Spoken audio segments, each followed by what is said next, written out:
We're going to switch things up a little bit. In a previous video, we reported that popular streamer Cenat claimed that the Secret Service and a girl that he was trying to hook up with had reached out to him about having Vice President Kamala Harris on his live stream. But according to TMZ, the Harris campaign hasn't actually contacted Kai or his team at all about any collab. It looks like Kai's crew has been talking to some other group tied to the DNC convention in Chicago, but not directly with Harris's campaign. The campaign is denying that they've been in talks with Kai about getting on his platform, and so far Kai hasn't said anything publicly to address the campaign's denial of his claims.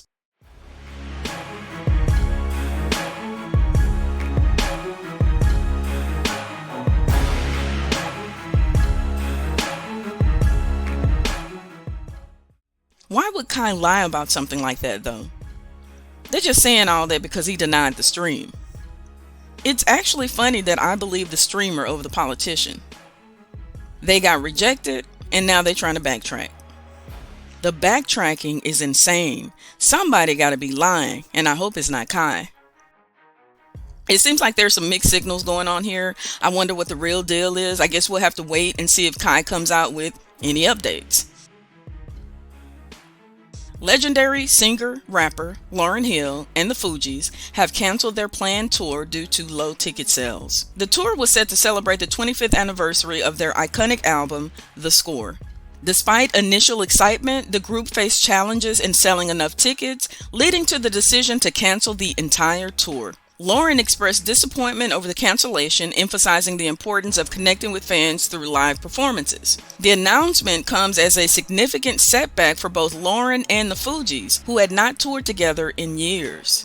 The tour was set to start in Tampa and run through September. Full refunds were provided. Let's take a look at some fan reactions. Lauryn Hill says U.S. tour was called off due to low ticket sales, which she attributes to media sensationalizing of her canceled shows last year. She needs to do a couple of free shows to reestablish credibility. Forget that. She got me 3 times. Serves me right for going back a second and third time. People are over her nonsense, all over one album. Accountability is not one of her strengths. Drake's father, Dennis Graham, faced criticism online for his flaming hot Cheetos outfit. A series of photos went viral on Wednesday, August 7th, of Graham and a fan posing at a gas station in front of the Cheetos display. The humorous comments and memes flooded social media, with users playfully mocking the outfit choice. Let's take a look at some of the reactions to Father Graham's cheesy outfit. Can't Drake give this man some Nike tech? 'Cause this is embarrassing as heck.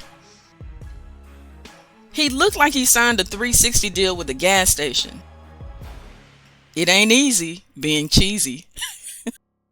He looks like he drinks one of these. Botswanan sprinter Letsile Tebogo, the newly crowned Olympic gold medalist in the men's 200 meters at the 2024 Paris Olympics, made headlines with his comments about fellow competitor Noah Lyles. After his victory, which saw him outperform Lyles, who finished third and won the bronze medal, Tebogo remarked that he could not be the face of athletics because he is not an arrogant or a loud person like Noah Lyles. This statement has stirred controversy as it was perceived as a jab at Lyles' brash personality, which has drawn mixed reactions from fans and fellow athletes alike. Tebogo's comments came shortly after he celebrated, making history as the first African athlete to win an Olympic gold in the 200 meters. His victory was particularly special as he dedicated it to his late mother, who had been a significant source of inspiration for him throughout his career. Tebogo is also the first person in Botswana to win an Olympic gold medal, period. In the aftermath of the race, it was revealed that Lyles had tested positive for CV-19, which likely impacted his performance. Despite the competitive tension, Lyles congratulated Tebogo post-race, indicating a level of sportsmanship amid the rivalry. Let's take a look at a few reactions. As an African and a speaker of English as a second language, I perfectly understand what Tebogo says here, and I do not think he actually meant to call Noah arrogant in a negative way. I think he just meant to say he's not as loud as Noah and doesn't have the same positive arrogance or energy of Noah. I don't know the context of the question and whether there was condescension implied in asking it, but knowing Tebogo, he's quite humble and respectful, and I don't think he meant to disrespect Noah. He said what he meant. His English was perfect for me.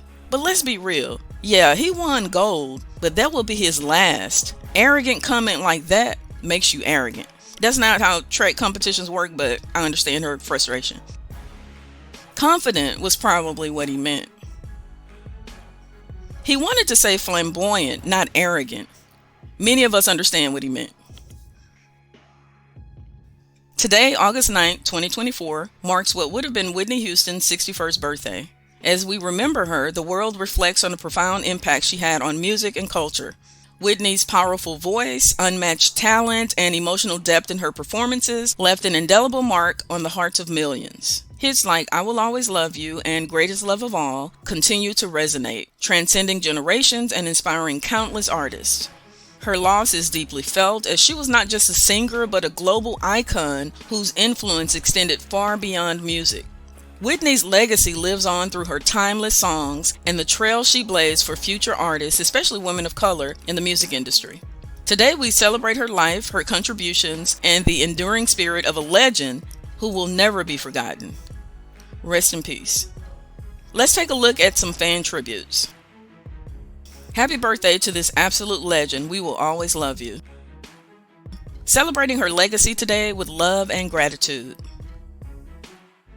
Remembering Whitney Houston on what would have been her 61st birthday, a voice that continues to inspire and move generations.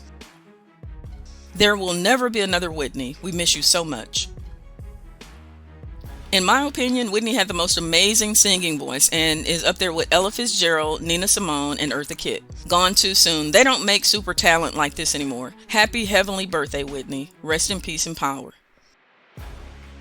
Chrisean has been extradited from California to Oklahoma to face serious charges related to illegal substances. She is accused of possession of controlled dangerous substances with intent to distribute and failing to have a tax stamp, and faces up to 8 years, 4 years for each charge. This legal trouble stems from an incident that occurred in November 2023, leading to her apprehension in June 2024 in Los Angeles County. Her mugshot has recently surfaced, highlighting her situation as a reality star and the implications of these charges on her life and career.